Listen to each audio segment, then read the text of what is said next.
दोस्तों नमस्कार, मैं हूं रोमा और आप देख रहे हैं न्यूज नशा। दोस्तों आज हम यूपी की राजनीति को लेकर बात करेंगे, जिसमें केंद्रीय मंत्री किरण रिजिजू और आरएसएस संघ संचालक मोहन भागवत के हालिया बयानों का विश्लेषण किया जाएगा। मोहन भागवत ने हिंदू राष्ट्र के निर्माण का आह्वान किया है, वहीं किरण रिजिजू ने कांग्रेस के नेता राहुल गांधी पर मुसलमानों का राजनीतिक उपयोग करने का आरोप लगाया है। क्या ये बयानों का टकराव देश में सांप्रदायिक ध्रुवीकरण को बढ़ाएगा या केवल राजनीतिक खेल का हिस्सा बनकर रह जाएगा? आइए इन मुद्दों पर बात करते हैं। इस पर और अधिक बातचीत करने के लिए आज हमारे साथ राजकुमार यादव जी। राजकुमार यादव जी नमस्कार, स्वागत है आपका। धन्यवाद। मोहन भागवत का हिंदू राष्ट्र का आह्वान रोमा जी, समाज में किस तरह की प्रतिक्रियाएं पैदा कर रहा है? मैं आपको बताऊं कि चाहे मोहन भागवत हो, चाहे किरण रिजिजू जी हो, मैं इनसे ये पूछना चाहता हूं कि हिंदू राष्ट्र का आखिर मतलब क्या है? ये क्या जो है 15 साल की जो नौकरी थी जवानों के लिए उसको 4 घटा करके 4 साल कर दिया। अग्निवीर योजना लाए, जिसके माध्यम से जो हमारे देश के जवान हैं, उनको पेंशन नहीं मिलती है और उनको बहुत सारी जो सुविधाएं मिला करती थी वो नहीं मिलती हैं। 15 साल की नौकरी को 4 साल कर दिया। किसान के लिए जो है फसल की एमएसपी की गारंटी नहीं मिल पा रही है। किसान लगातार हरियाणा, पंजाब, मध्य प्रदेश सभी जगह के किसानों लगातार संघर्ष कर रहे हैं। किसानों के लिए 3 काले कानून लाए। मुझे लगता है कि हिंदू राष्ट्र की सिर्फ बात करते हैं। क्या हिंदू राष्ट्र में सिर्फ हिंदू धर्म ही आता है क्या? क्या महंगाई नहीं आती है क्या? जो आज देश में लगातार पेट्रोल का, डीजल का, गाड़ियों का जो जो रोज के किसानों के लिए या आम आदमी के लिए उपयोग में चीज जो वस्तुएं प्रयोग में आती हैं, वो लगातार महंगी बढ़ रही हैं। क्या वो हिंदू राष्ट्र में नहीं आती क्या? अगर हिंदू राष्ट्र की बात करें तो क्या हिंदू राष्ट्र में सिर्फ हिंदू हिंदू करना ही आता है क्या? आज मान लीजिए कि जो कांवड़ यात्रा ढोने के लिए उत्तर प्रदेश में जाते हैं, तो उन लोगों पर जो कांवड़ यात्रा ढो रहे होते हैं, उन पर फूल पुष्प की वर्षा करते हैं। और जो 69,000 की जो शिक्षक भर्ती जो घोटाला हुआ है, जिसमें ओबीसी, एससी, एसटी के लोगों के साथ जो है विश्वासघात हुआ है या दुर्व्यवहार हुआ है, उन लोगों के साथ जिस तरह की जो गलत तरीके से उनका जो आरक्षण को खत्म किया गया, तो क्या ये हिंदू राष्ट्र में नहीं आता क्या? तो मुझे लगता है कि हिंदू राष्ट्र की सिर्फ बात करते हैं, झूठी की बात करते हैं। सिर्फ हिंदू राष्ट्र के हिंदू राष्ट्र बोल बोल करके ये लोग अपनी सरकारें बना लेते हैं। आरएसएस के नाम पर ये लोग इस तरह के काम करते हैं। आज देखा आपने कि जिस तरह से जो अयोध्या की जनता है, अयोध्या की जनता ने, जो फैजाबाद की जनता है, इन्होंने बहुत अच्छा जवाब दिया है कि जिस तरह से इन लोगों ने आसपास के जो घर थे, उन लोगों को सही जो मुआवजा मिलना चाहिए, उचित मुआवजा नहीं मिला, जिसके कारण आज उन लोगों ने जो है अयोध्या से एक मैसेज देने का काम किया कि देश में, दिल्ली की राजनीति में, कि जिस तरह से आप हिंदू की बात करते हो वो गलत है। इस तरह का रिजल्ट जो अयोध्या और फैजाबाद ने दिया है। आप हिंदू हिंदू करते हैं सिर्फ, लेकिन हिंदू राष्ट्र की बात करते हैं। लेकिन क्या हिंदू राष्ट्र में इस तरह की बातें होती हैं कि हिंदू के लिए ही सब इस तरह से जातिगत भेदभाव झेलना पड़ता है? तो मुझे लगता है कि इनकी जो बातें हैं सब झूठी की बातें हैं। ना किसान की बात करते हैं, ना जवान की बात करते हैं, ना नौजवान की बात करते हैं, ना किसी तरह से एमएसपी की गारंटी की बात करते हैं। तो लगातार ये बिल्कुल इस तरह की हिंदू राष्ट्र की बात कर करके लोगों को सिर्फ और सिर्फ बुरा काम करने का काम करते हैं। बाकी और इनके पास किसी तरह का न सड़क की बात करते हैं, ना स्वास्थ्य की बात करते हैं, ना शिक्षा की बात करते हैं। आज हम लोग देख रहे हैं देश की सभी स्टेटों में, चाहे प्रदेश हो, हर जगह, चाहे उत्तर प्रदेश हो, जो सरकारी शिक्षा है उसको खत्म किया जा रहा है। रोमा जी, मैं आपसे पूछना चाहता हूँ कि जो गरीब है, किसान है, कमीरा जाति के लोग है, वो आज इतनी महंगाई में, या शिक्षा महंगी हो रही है, स्कूलों की फीस महंगी हो रही है, किताबें महंगी हो रही है, क्या इतनी महंगाई में वो अपने बच्चों को पढ़ा सकता है? लगातार अमीर होता जा रहा है, गरीब लगातार लगातार जो गरीब है वो गरीब होता चला जा रहा है, अमीर जो है अमीर होता चला जा रहा है। अंबानी अडानी को बिल्कुल देख सही। लीजिए, और भी कई सारे उद्योगपति अंबानी अडानी से रिलेटेड है, उन लोगों का कर्जा माफ होता है, किसान का कर्जा माफ नहीं होता है। तो ऐसे कैसे हिंदू राष्ट्र बनेगा? सिर्फ बातें भर करने से हिंदू राष्ट्र की बात नहीं होती है।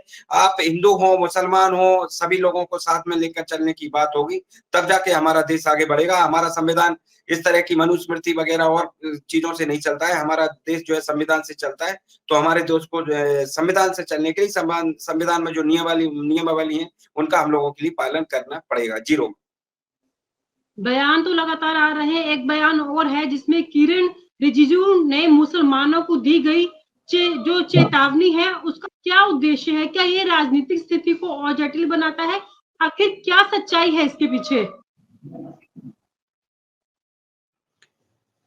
जी रोमा जी, आपने किरण रिजिजू जी का हमेशा, चाहे वो लोकसभा में बयान सुना हो, चाहे वो प्रेस के माध्यम से उनका कभी भी वो बयानबाजी करते हैं, तो मैं जहाँ तक उनकी बयानबाजी जब भी मैंने सुना है, बचकानी हरकत करते हैं।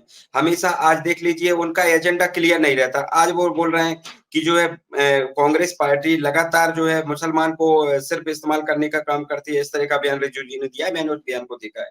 तो मैं आपको आपके न्यूज़ नशा के माध्यम से मैं बता देना चाहता हूँ कि आखिर इनका एजेंडा क्या है। एक तरफ ये जो हिंदू मुसलमान की बात करते हैं, हिंदू राष्ट्र की बात करते हैं, दूसरी तरफ मुसलमानों के लिए अपनी ओर खींचने के लिए कहते हैं कि कांग्रेस आपके साथ इस तरह का कुटाराघात करती है, आपको सिर्फ उपयोग करने का काम करती है।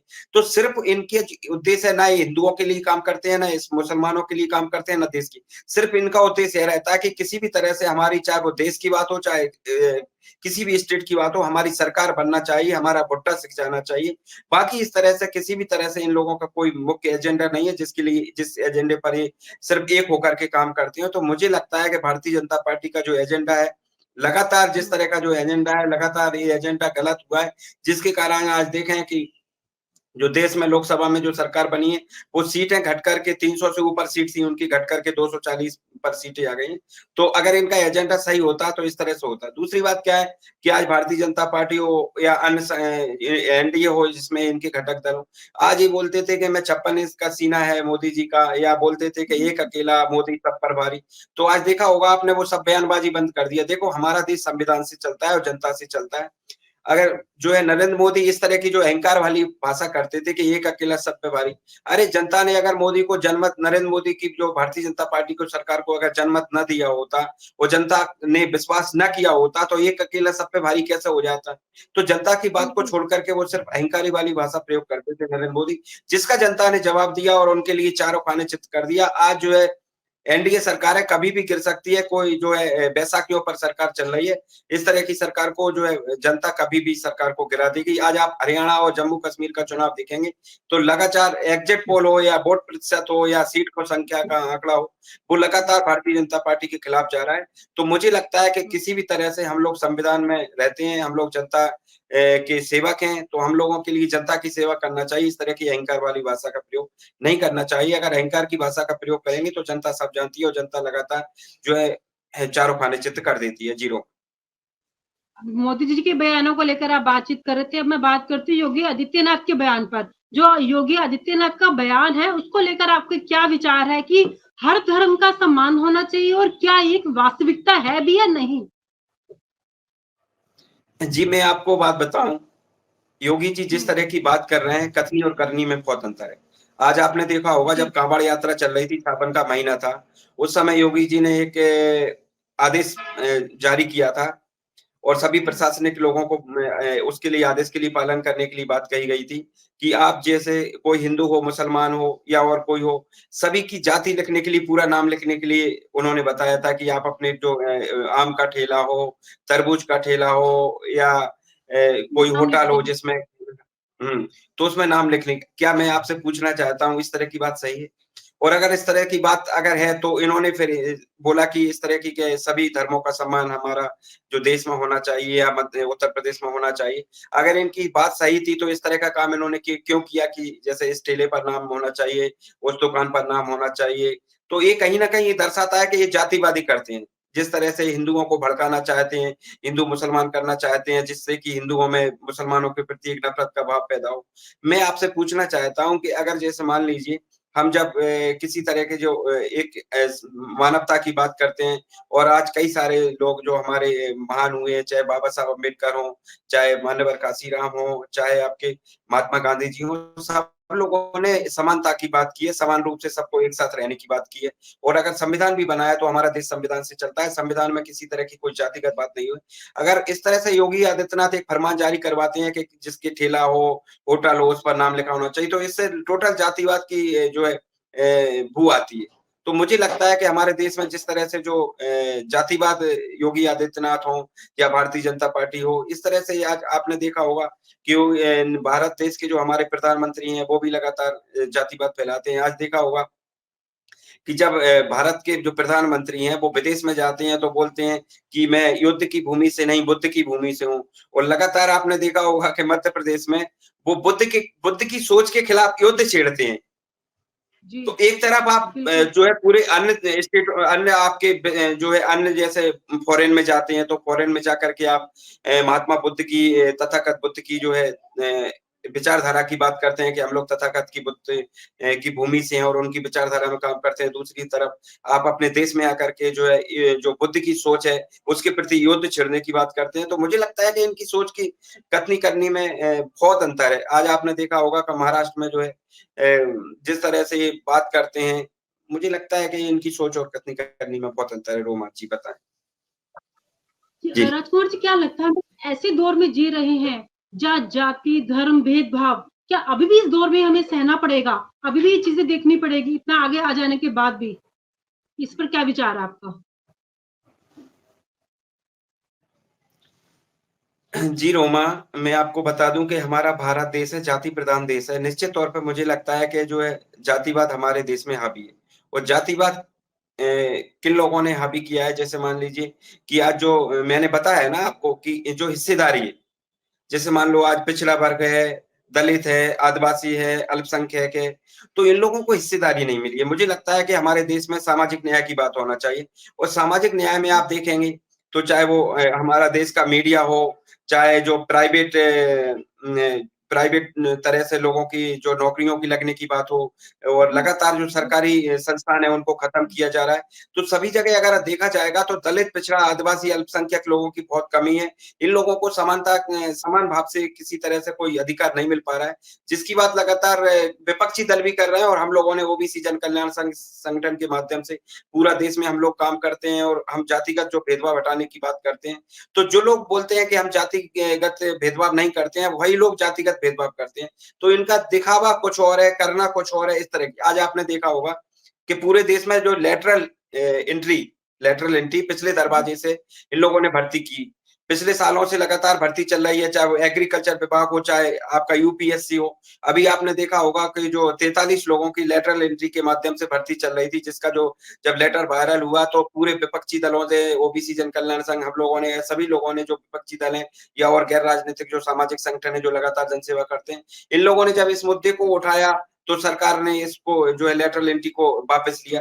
तो इससे पहले भी 63 लोगों की जो लेटरल एंट्री पिछले कुछ साल पहले, 1-2 साल पहले जो लेटरल एंट्री के माध्यम से जो भर्ती हुई है, तो मुझे लगता है कि जब बाबा साहब का जो संविधान है, उस संविधान में जो आरक्षण प्रणाली है, तो बिना आरक्षण के जब लेटरल एंट्री के माध्यम से अगर इस तरह की भर्तियाँ होंगी, तो मुझे लगता है कि बाबा साहब के संविधान को लगातार खत्म किया जा रहा है।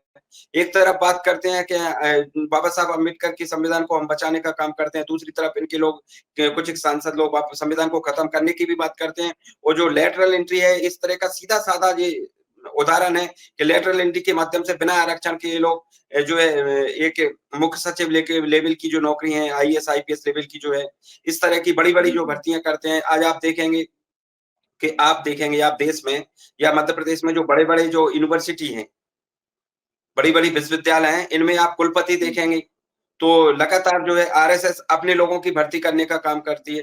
तो जैसे आप वाइस चांसलर, कुलपति जो बोलते हैं हम, इस तरह की जो भर्तियाँ हैं, हुँ, लगातार तो शिक्षा के माध्यम से शिक्षा को लगातार गरीब से, किसान से, कमीरा लोगों से छीनने का काम किया जा रहा है। वो कलम और किताब पर जिस तरह का जो टैक्स लगाया जा रहा है, इस तरह से मुझे लगता है कि शिक्षा और स्वास्थ्य पर टैक्स नहीं लगना चाहिए, इसको फ्री होना चाहिए, क्योंकि इससे गरीब के लिए जब शिक्षा मिलेगी, तो जब गरीब शिक्षित होगा, तभी हमारा देश आगे बढ़ेगा। जब कमेरा, किसान, जिन लोग पढ़ने का इनके लिए अधिकार मिलेगा, तब जाकर हमारा देश आगे बढ़ेगा।